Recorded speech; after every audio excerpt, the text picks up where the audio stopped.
Good morning students, how are you? Welcome again in my YouTube channel Biology Classes. Myself Dr. Rakesh Sharma. Students, आज मैं आपके लिए जो video लेकर आया हूँ, जो हमारी वीडियो का टॉपिक है वो है development of embryo in मोनोकोटिलिडन्स. Student, जैसे मैंने कल भी आपको अपनी जो पिछली वीडियो थी उसमें जो डेवलपमेंट था एम्ब्रियो का वो डाइकोटिलिडन्स प्लांट का बताया था. यानी कि जो डाइकोटिलिडन्स प्लांट होते हैं, जो डाइकोट के प्लांट होते हैं, उनमें एम्ब्रियो किस प्रकार से डेवलप करता है. और अब आज जो हमारी इस वीडियो का टॉपिक है स्टूडेंट्स वो है development of embryo in monocotyledonous plant. यानी कि जो मोनोकोटिलिडनस प्लांट होते हैं. अब जैसे देखो, हालांकि मैंने स्टूडेंट्स कल भी आपको डिस्कस किया था कि जो मोनोकोट और डाइकोट, ये जितने भी एंजियोस्पर्मिक प्लांट्स होते हैं, they are classified into two category on the basis of the presence of cotyledons in their seeds.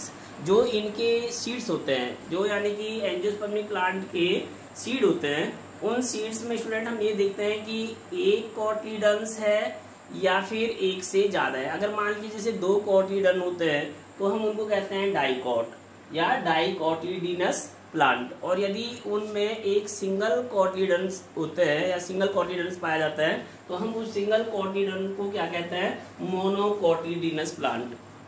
तो जैसे नाम से ही पता चल रहा है तो स्टूडेंट्स कि इनमें एक सिंगल कोटिलिडन होता है.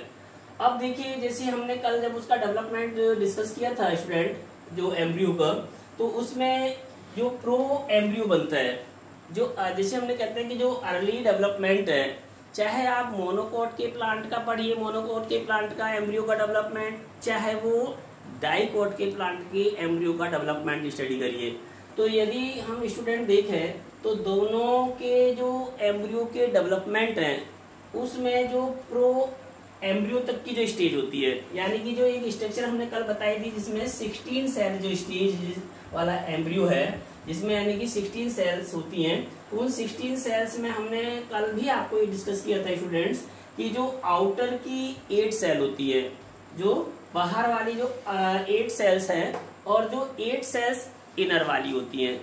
अब जो बाहर वाली 8 सेल्स हैं और ऊपर इसके हमने कल आपको जैसे कल भी बताया था स्टूडेंट्स, क्या होती है कि एक सस्पेंसर, लॉन्ग सस्पेंसर है, और जो लॉन्ग सस्पेंसर की जो सबसे लोअर मोस्ट सेल होती है स्टूडेंट, उसको हम हाइपोफाइसिस कहते हैं.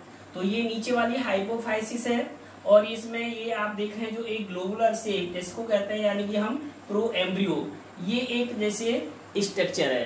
तो यहाँ तक का जो डेवलपमेंट होता है, चाहे आप किसी डाइकोटिलिडनस प्लांट के एम्ब्रियो का पढ़ो और चाहे स्टूडेंट्स आप किसी मोनोकोटिलिडनस प्लांट का पढ़ो, यहाँ तक सेम होता है.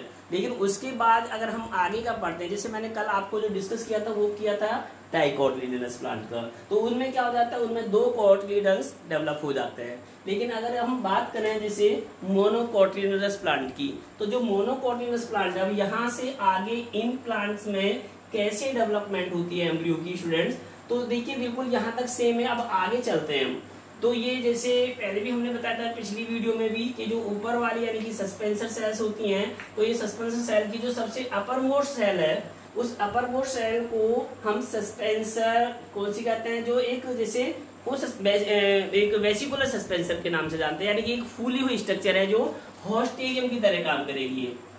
ये होस्टेरियम की तरह काम करती है, उसमें भी यही ऐसे ही काम करती है. और उससे नीचे की जो लॉन्ग सस्पेंसर है, ये लॉन्ग नंबर ऑफ सेल्स होती है, इसमें लगभग 8 से जैसे हमने बताया था ये 10 सेल तक भी हो सकती हैं. और उसके जो नीचे की ये सबसे जो लोअर मोस्ट सेल्स है, सबसे जो लोअर मोस्ट सेल्स होती है जिसको हम हाइपोफाइसिस कहते हैं. तो ये हाइपोफाइसिस हमने वहां भी बताया था स्टूडेंट्स, जो डाइकोटिलिडनस प्लांट के एम्ब्रियो में ये क्या काम करते हैं, इसकी सेल, ये वाली जो सेल है हाइपोफाइसिस की, ये डिवाइड और रिडिवाइड करके, यानी कि जैसे डिवाइड करती रहती है, बार बार जब ये डिवाइड करती है तो ये 3 टायर में सेल्स बनाती है, यानी कि 3 टायर्स में.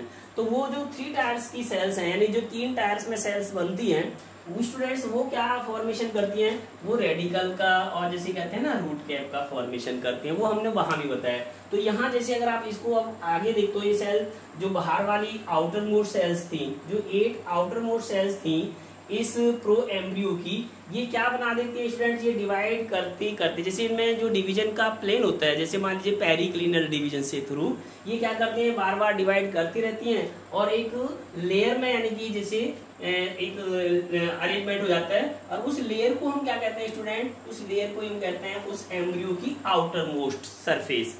यानी कि जो एम्ब्रियो बनेगा उस एम्ब्रियो की आउटर मोस्ट जो सरफेस होगी, उस आउटर मोस्ट सरफेस का फॉर्मेशन ये 8 सेल्स की ये जो 8 सेल्स होती हैं ये डिवाइड और रिडिवाइड करके बना लेती है, जिसको हम कहते हैं यहाँ प्रोटोडर्मल। यानी कि ये वो टिश्यू बनाती है जिसको हम प्रोटोडर्मल टिश्यू कहते हैं। और ये प्रोटोडर्मल जो टिश्यू की सेल्स होती है ये क्या बनाती हैं, outer surface of the embryo, या जिसको हम कह सकते हैं स्टूडेंट्स, इसको हम एपिडर्मिस भी कह सकते हैं। ये एपिडर्मिस बनाते हैं, या ये कह सकते हैं आप सिंपली कि जो एम्ब्रियो होगा उस एम्ब्रियो की जो एपिडर्मल यानी जिसे कहते हैं एपिडर्मल सेल्स है या जो एपिडर्मिस है, वो तो इन बाहर वाली यानी कि जो सेल्स है इनसे डेवलप होती है स्टूडेंट। और जो इनर वाली 8 सेल हैं, जो अंदर की 8 सेल होती हैं, फिर वो क्या करती हैं, वो डिवाइड, फिर फर्दर डिवाइड करते हैं, यानी कि डिवाइड और रिडिवाइड, और उनसे जो टिश्यू बनता है उस टिश्यू को से क्या बनेगा, उसमें एक तरह से 2 टाइप के टिश्यू डेवलप होते हैं। एक तो वो टिश्यू डेवलप होता है स्टूडेंट उन सेल से, कौन सा, जो ग्राउंड टिश्यू जिसे कहते हैं ना ग्राउंड मेरिस्टम टिश्यू, ये ग्राउंड मेरिस्टम टिश्यू बनाती हैं, यानी कि वो सेल्स मिलके क्या बनाती हैं, ग्राउंड मेरिस्टम टिश्यू। और आप जानते हैं जो ग्राउंड मेरिस्टम टिश्यू होते हैं इनसे क्या बनेगा किसी भी प्लांट की बॉडी का या किसी भी एम्ब्रियो का, ये ग्राउंड मेरिस्टम जो टिश्यू की सेल्स होती हैं स्टूडेंट्स, ये आगे यानी कि जैसे कहते हैं डेवलप करके बनाती हैं प्लांट में, जैसे कॉर्टेक्स बनाएंगी, और कॉर्टेक्स के अलावा और क्या बनाती है, जैसे एंडोडर्मिस, पिथ, यानी कि इनका फॉर्मेशन करती हैं। तो ये ग्राउंड मेरिस्टम से बनेगा। और उसके बाद में एक दूसरा जो टाइप का टिश्यू बनता है, इसकी जो इनर वाली सेल्स है जब ये डिवाइड और रिडिवाइड करती हैं तो उनसे बनता है प्रोकैम्बियम ऑफ किसका, ये प्रोकैम्बियम भी टिश्यू होता है, इसकी भी सेल्स के अंदर डिवाइड करने की एबिलिटी होती है। तो ये यानी कि जैसे अर्ली प्रोकैम्बियम है। तो ये जो अर्ली प्रोकैम्बियम है स्टूडेंट्स, ये क्या बनाता है, ये उस एम्ब्रियो का कॉटिडस का फॉर्मेशन करेगा, उसके हाइपोकॉटाइल का फॉर्मेशन करेगा, उसके प्ल्यूमूल का फॉर्मेशन करेगा। तो इस तरह से एक एम्ब्रियो के अंदर वही पार्ट, जैसे हमने डाइकॉट के प्लांट में बताए थे, जो डाइकॉट के प्लांट का एम्ब्रियो होता है उसमें भी क्या बनती है, जैसे एपिडर्मिस डेवलप होती है, उसमें ग्राउंड मेरिस्टम यानी कि जैसे बनता है कॉटिडस। अब इसमें क्या होगा, बस एक सिंगल कॉटिडस बनता है, क्योंकि इसीलिए हमने इसको मोनोकॉटिडस का नाम दिया, मोनोकॉट। तो क्या होगा, एक सिंगल कॉटिडन इसके अंदर डेवलप होता है। तो अब ये कैसे यानी कि चेंज होगा, अब जैसे अब ये जो आप डायग्राम देख रहे हैं इसमें हमने दिखा रखा है, ये सस्पेंसर हो गया, ये रेडिकल हो गया, ये कुछ सेल जब डिवाइड करेंगे तो ये हाइपोकॉटाइल, प्ल्यूमूल और कॉटिडन। अगर आप बात करते हैं स्टूडेंट, जैसे जो ग्रास फैमिली के प्लांट होते हैं, स्पेशली जिसको हम ग्रेमनी फैमिली कहते हैं, तो जो ग्रेमनी फैमिली के प्लांट होते हैं जैसे जिसमें वीट वगैरह आते हैं, उसमें जो कॉटिडन होता है, कॉटिडन के लिए एक टर्म और भी हम यूज करते हैं, वो क्या है, स्कूटिलम। इसको स्कूटिलम का नाम दिया जाता है। अब यदि हम इसका और आगे का डेवलपमेंट देखेंगे, अब ये शेप जो है इस एम्ब्रियो की वो फिर फर्दर कैसे चेंज होगी, तो अब आप इस डायग्राम पर आइए स्टूडेंट, तो ये धीरे धीरे इस तरह की शेप ले लेगा। ये इसका डेवलपमेंट है एम्ब्रियो का। अब जैसे मान लीजिए क्या होता है, ये पार्ट है एम्ब्रियोनल एक्सिस, क्योंकि सबसे मेन इंपॉर्टेंट एम्ब्रियो में, चाहे आप डाइकॉट का पढ़ें चाहे फिर वो मोनोकॉट का पढ़ें, तो जो एम्ब्रियोनल एक्सिस है, हम इस एम्ब्रियोनल एक्सिस के रेफरेंस में पार्ट्स की स्टडी करते हैं। तो जैसे ये मान लीजिए स्टूडेंट्स, ये आपको दिखाई दे रहा है इसका एम्ब्रियोनल एक्सिस, क्योंकि जो अंदर वाली सेल्स थी जो प्रॉपर एक एम्ब्रियो का फॉर्मेशन करती हैं, तो उनमें क्या है, ये एम्ब्रियोनल एक्सिस है। अब इस एम्ब्रियोनल एक्सिस के जो लोअर वाला पार्ट है, इस एम्ब्रियोनल एक्सिस से जो हम नीचे वाला पार्ट देखते हैं इस एम्ब्रियो का, वो क्या बना रहा है, वो बनाता है स्टूडेंट जैसे रेडिकल और रूट कैप। आप देख रहे हैं ये रूट कैप है, क्योंकि जो रेडिकल होता है after development it will change into जैसे कहते हैं रूट सिस्टम।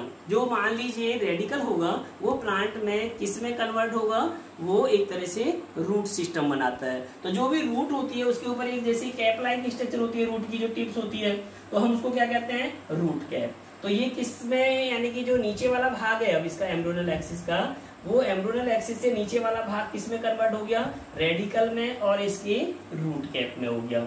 और इसमें एक और जो खास यानी जैसे हम बात देखते हैं स्टूडेंट्स, वो ये देखते हैं कि इसका जो रेडिकल होता है, ये एक जैसे आप देख रहे हैं, ये हमने इसके ऊपर एक शीट जैसी लगाई है, एक सीथ और होती है जो इसको इनक्लोज करके रखती है, जो इसको बंद करके रखती है। एक ये सीथ है और इस सीथ के लिए टर्म यूज करते हैं हम कोलियोराइजा। इसमें कोलियोराइजा पाए जाते हैं। जबकि अगर आप डाइकोट का जो हमने अभी आपको डेवलपमेंट बताया था डाइकोट प्लांट के एम्ब्रियो का, उसमें ऐसी कोई स्ट्रक्चर नहीं होती जो यानी कि रेडिकल को या प्लूमूल को इनक्लोज कर रही हो। तो यहाँ पर रेडिकल को इनक्लोज करने के लिए क्या होती है, एक सीथ लाइक स्ट्रक्चर होती है स्टूडेंट, और उसको हम क्या कहते हैं, कोलियोराइजा के नाम से जानते हैं। अब आइए इससे ऊपर वाला पार्ट देखते हैं। जो ये एम्ब्रियोनल एक्सिस है, इसकी लेटरल साइड से क्या निकल रहा है, इसकी लेटरल साइड से एक सिंगल ये कोटिलीडन्स निकलता है।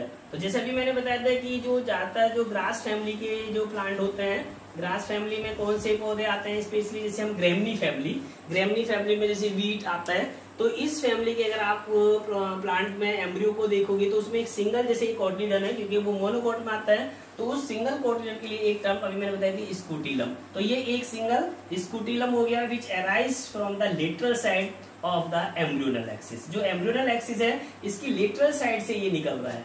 तो हम इसी के लेवल से हम क्योंकि स्टडी कर रहे हैं, जो एम्ब्रियोनल एक्सिस का लोअर एंड है, जो लोअर लेवल है वो रेडिकल बना रहा है स्टूडेंट और रूट कैप बनाता है। और जो इसका अपर वाला पार्ट है, जैसे कहते हैं ना एम्ब्रियोनल एक्सिस से जो ऊपर वाला भाग होता है उसको हम क्या कहते हैं, इसका एपिकोटाइल, या जैसे हम कहिए वो है इसका सूट अपेक्स। ये सूट अपेक्स है। और इसमें एक और भी जैसे खास बात होती है कि जो इसका सूट अपेक्स है, इस सूट अपेक्स को कुछ जैसे लीफ लाइक जो स्ट्रक्चर्स होती हैं उनको हम कहते हैं लीफ प्रीमोडिया। ये जो लीफ प्रीमोडिया है वो इसको इनक्लोज करते हैं। और इनके ऊपर भी एक और सीथ लाइक स्ट्रक्चर्स पाई जाती है। वो जो सीथ लाइक स्ट्रक्चर है स्टूडेंट्स, उसको कहते हैं कोलियोप्टाइल। यानी इसका जो सूट अपेक्स होगा, यानी कि जो प्लूमूल होगा, वो प्लूमूल किससे इनक्लोज हो रहा है, वो कोलियोप्टाइल से। तो इसमें दो ये मेन इंपॉर्टेंट स्ट्रक्चर होगी, वन इज कोलियोप्टाइल और सेकेंड इज द कोलियोराइजा। और एक सिंगल क्या हो गया, एक सिंगल होता है कोटिलीडन जिसको हम कहते हैं ये स्कूटीलम। एक और छोटी सी इसके अंदर यहाँ साइड से देख रहे हैं, जो अब इसके एम्ब्रियोनल एक्सिस से थोड़ा सा यानी कि जैसे कहते हैं इसके ऊपर देखिए तो एक छोटी सी एक जैसे रूडिमेंट्री स्ट्रक्चर्स अराइज करती है। इस रूडिमेंट स्ट्रक्चर के लिए हमने यहाँ लिखा हुआ है एपीब्लास्ट। ये एपीब्लास्ट क्या होता है कि जो मोनोकोटिलीडनस प्लांट होते हैं उनमें, क्योंकि अभी मैंने बताया कि एक ही सिंगल कोटिलीडन पाया जाता है, तो ये जो सिंगल कोटिलीडन है तो ये तो डेवलप हो रहा है, ठीक है, ये तो लेटरल साइड से डेवलप हो रहा है स्कूटीलम के रूप में। लेकिन इसका जो दूसरा जैसे कहते हैं सेकेंड यानी जो कोटिलीडन होता है वो डेवलप नहीं करता, इसलिए वो एक रूडिमेंट्री फॉर्म में होता है। तो ये जो एक रूडिमेंट्री फॉर्म है इसकी सेकेंड यानी जैसे कहते हैं कोटिलीडन की, तो इसको हम किससे रिप्रेजेंट करते हैं स्टूडेंट, एपीब्लास्ट से। ये एपीब्लास्ट है। तो ये इस तरह से एक, अगर आप मोनोकोटिलीडनस प्लांट के एम्ब्रियो की स्ट्रक्चर देखोगे स्टूडेंट, क्योंकि यहाँ तक का डेवलपमेंट तो वो मैंने बताया था सिमिलर है, फिर यहाँ से आगे बस ये कन्वर्ट हो जाता है कि जो आउटर यानी कि जैसे कहते हैं 8 सेल थी वो तो इसकी क्या बना लेती हैं, इसकी प्रोटोडर्मल सेल्स बना लेती हैं, या जैसे कहिए एपिडर्मिस बनाती हैं, और जो इनर वाली सेल्स होती है वो डिवाइड और रिडिवाइड करके इसका एम्ब्रियो डेवलप कर लेती है। तो this is the structure of, ये है एम्ब्रियो, ठीक है, एम्ब्रियो स्ट्रक्चर ऑफ एम्ब्रियो, किसका, एम्ब्रियो ऑफ मोनोकोटिलीडनस। ये मोनोकोटिलीडनस जो प्लांट होते हैं उनकी स्ट्रक्चर है।